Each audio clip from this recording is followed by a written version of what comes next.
It was supposed to be America's great comeback, the long-awaited rebirth of its manufacturing empire. When Donald Trump announced his sweeping 25% tariffs on imported cars and metals, he stood before cameras declaring it a victory for the American worker. The message was simple: foreign automakers would return, factories would roar again, and the world would finally buy American. But the story that unfolded wasn't one of revival. It was one of retreat. Within months, something strange began to happen. Japanese automakers, companies that had built their reputations on American soil for decades, started packing their bags. Subaru was the first to make it official. Production for Canadian buyers, once handled in U.S. plants, would now be shipped directly from Japan. The move sent shockwaves through the industry. If Subaru was leaving, who would be next? Behind the headlines, a quiet transformation was underway. As Washington shouted about loyalty and punishment, another nation was quietly opening its doors. Canada, long seen as America's polite neighbor, had become the calm in a storm of economic chaos. And at the center of this transformation stood Prime Minister Mark Carney. While Trump built walls, Carney built trust.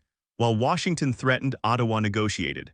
What began as a survival plan evolved into a global power shift, one that saw billions in investment move from the U.S. to Canada. This wasn't just a trade story, it was a geopolitical turning point. It revealed how Japan, weary of volatility, found its future in the north, and how Canada, under Carney's quiet leadership, turned stability into its most powerful weapon.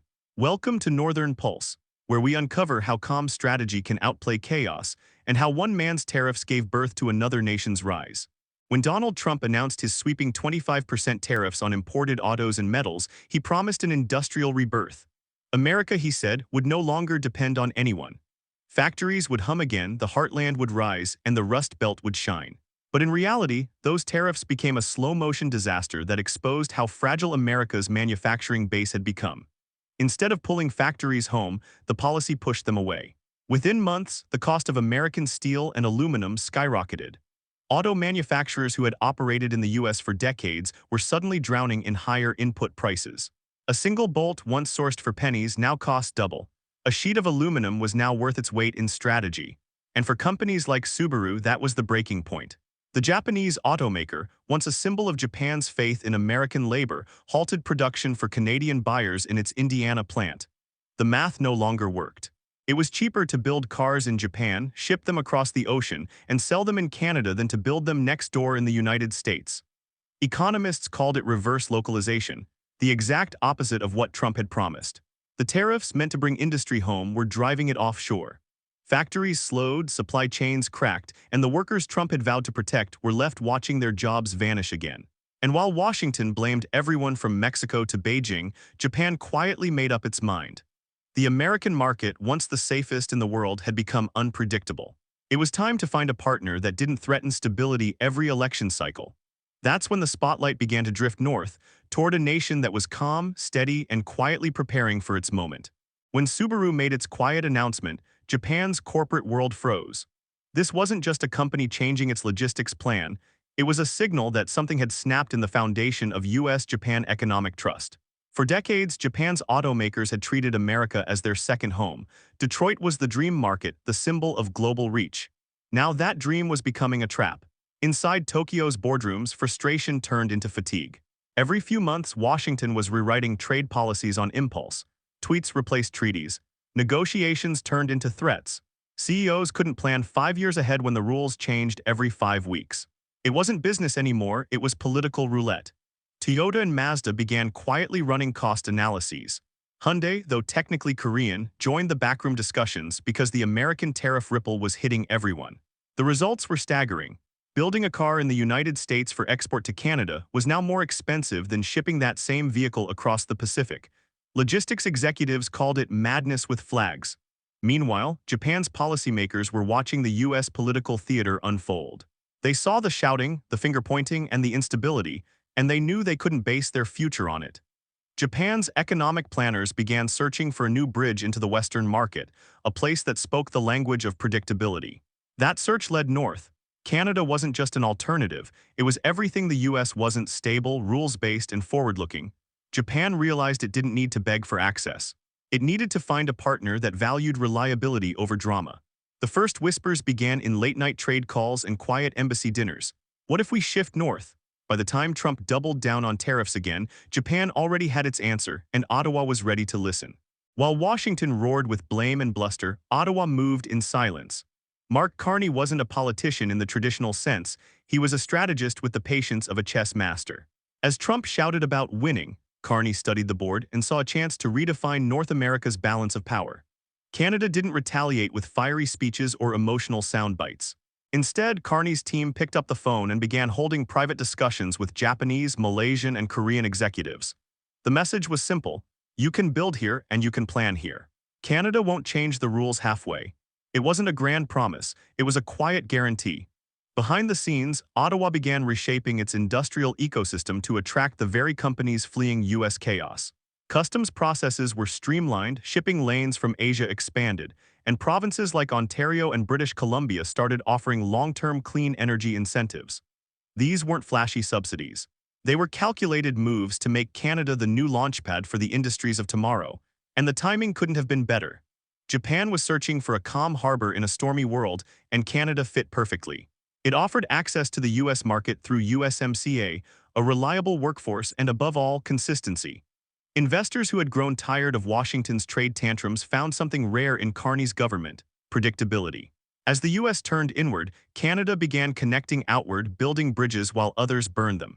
Within months, foreign executives who once flew to Washington were booking tickets to Ottawa instead. The headlines didn't capture it yet, but the power shift had begun. Mark Carney wasn't competing with Trump on volume, he was competing on vision. And the next chapter of that vision would unfold on an international stage, one moment that would quietly rewrite history. The ASEAN summit in Kuala Lumpur wasn't supposed to be a turning point in world trade. It was a routine gathering, a stage where leaders exchanged polite speeches, photo ops, and vague promises about regional cooperation. But when Mark Carney stepped to the podium, everything changed. Dressed in his usual calm confidence, Carney didn't raise his voice or wave his hands. He didn't need to. He simply said, "We'll have discussions with the United States when they're ready, but we're not sitting still." The words hung in the air like a warning wrapped in diplomacy. Every delegate in the room knew exactly what it meant. Canada was done waiting for Washington's permission to lead. Within hours, Carney's team announced new trade frameworks with Japan, Malaysia, and China, deals worth billions. These weren't symbolic gestures, they were concrete blueprints for a new industrial era. Clean energy, electric vehicles, and digital infrastructure, all tied to Canada's open market model. Ottawa wasn't reacting to the U.S. anymore, it was setting the pace. What Carney did in Kuala Lumpur was more than policy. It was performance, the quiet declaration of a new order.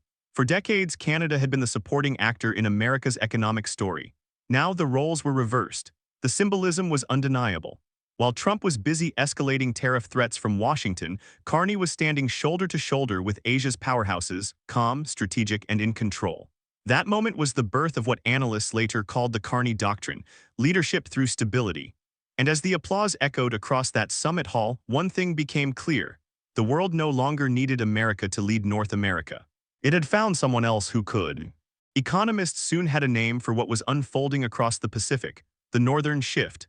It wasn't an overnight event, it was a quiet realignment that crept up on Washington while it was busy fighting itself. Each time the White House imposed a new tariff, another global company looked north for refuge. Each time a new America First announcement rattled markets, Ottawa signed another partnership deal. Subaru and Toyota rerouted their shipping operations through Vancouver. Mazda, Hyundai, and Nissan began reconfiguring their logistics networks to use Canadian ports. BYD, China's electric vehicle giant, opened new distribution centers in Quebec and British Columbia. Even European companies like Volkswagen started considering Canada as a safer hub for North American expansion. Vancouver's container terminals were soon busier than Los Angeles. Montreal emerged as a center for battery innovation. Ontario's manufacturing corridor was reborn, not because of subsidies or slogans, but because investors trusted the system. Canada had become what the United States once was: a stable gateway to the Western market. Meanwhile, American ports sat half-empty, struggling with supply shortages and bureaucratic chaos. Carney's long game was working. He didn't need to lecture or gloat, his results spoke louder than any headline. For Japan, the logic was clear. Dependence on Washington had become a liability. Canada, on the other hand, offered everything Tokyo needed: access to consumers, reliable governance, and a shared commitment to green growth. The world was shifting northward, Every shipment from Asia that landed on Canadian soil wasn't just cargo, it was a vote of confidence in a different kind of leadership. And as factories dimmed across the U.S. Midwest, the lights in Ontario and Quebec burned brighter than ever. The balance of industrial power had quietly moved. Analysts across the world soon began using a new phrase to describe what was happening: the Carney Doctrine. It wasn't a slogan or a campaign, it was a strategy built on a rare combination of intellect and restraint. Where others led with threats, Mark Carney led with certainty. Where Washington demanded loyalty, Ottawa offered collaboration. And that difference was magnetic. At the core of the Carney Doctrine was a simple but radical idea. In an age of volatility, predictability itself is power. Instead of promising jobs through tariffs or punishment, Canada built trust through clarity. Every policy was structured to invite stability, transparent regulations, consistent tax codes, and open dialogue with global investors. Carney knew that businesses weren't asking for favors. They were asking for a map that didn't change every time politics did. Under his leadership, Canada became the new global benchmark for what economists called smart trade. It wasn't protectionism or blind globalization, it was balance. The country promoted green manufacturing incentives, digital trade standards, and supply chain transparency. Asia's industrial powers saw it as the perfect launchpad for long-term growth. From Japan to Korea, new partnerships flowed in. Car companies, battery producers, and tech firms began labeling Canada as the dependable hub. Even European brands like Stellantis and Volkswagen followed, investing billions in Ontario's electric vehicle ecosystem. Carney had built something Washington could no longer offer: trust anchored in policy, not personality. The world took notice. By 2026, investors weren't asking whether to move north, they were asking how fast they could.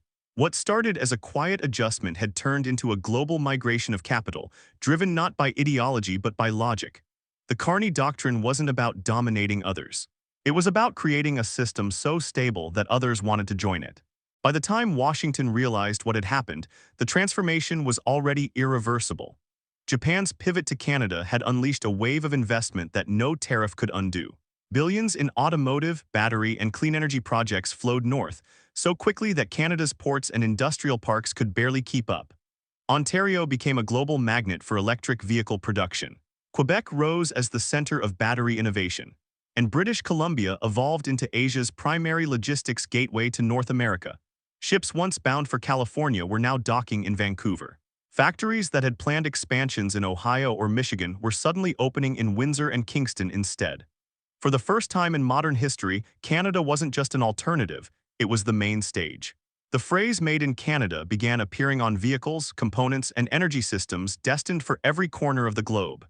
Meanwhile, the United States was paying the price of its own unpredictability. Tariffs designed to protect American jobs ended up driving them overseas. U.S. dealers reported vehicle shortages, used car prices soared, and manufacturing towns across the Midwest went silent once again. In Ottawa, the tone was different. Carney didn't boast or celebrate, he simply pointed to the numbers. Trade with Japan, Malaysia, and South Korea had doubled. Investment in green manufacturing had reached record highs. Canada's share of global EV production had quietly overtaken America's. Economists began calling it the Asian turn, a deliberate shift in global confidence toward a country that didn't rely on noise or nationalism. The world had stopped waiting for the U.S. to lead. It was now looking to Canada to define what leadership could mean in an era of uncertainty. And as the northern skyline glittered with new opportunity, one truth became clear: this wasn't luck. It was design. The irony of it all was almost poetic. The tariffs meant to restore America's manufacturing dominance had instead handed its northern neighbor the keys to the future. What began as an act of economic defiance turned into an accidental gift, a global realignment that placed Canada at the heart of industrial progress. While Washington built walls around its markets, Ottawa opened doors. While Trump's trade war sparked chaos, Carney's diplomacy built calm. Canada's rise wasn't about luck, it was about discipline. By staying predictable when the world wasn't, Carney had turned stability into strategy. He understood something simple that others forgot: markets fear noise more than competition. And in that silence, Canada found its power. Investors came not because of size or spectacle, but because they could plan 5, 10, even 20 years ahead without fear of a tweet rewriting the rules. The result was historic. Japan, Korea, Malaysia, and even European allies began treating Canada not as a middleman, but as a cornerstone. North America's center of gravity had shifted quietly, irreversibly, and without confrontation. And in that shift, a message echoed across the world: Power no longer belongs to those who shout the loudest, it belongs to those who stand the longest. Canada didn't win through defiance, it won through endurance. Mark Carney proved that leadership isn't about demanding loyalty, it's about earning trust. And trust, once earned, is the strongest currency of all. As the decade unfolds, America's factories may fight to reclaim what was lost. But history will remember this chapter not as America's rebirth, but as Canada's awakening, the moment the North stopped following and started leading. This is Northern Pulse, where we uncover the stories shaping tomorrow's power. Because sometimes, the quietest revolutions make the loudest history.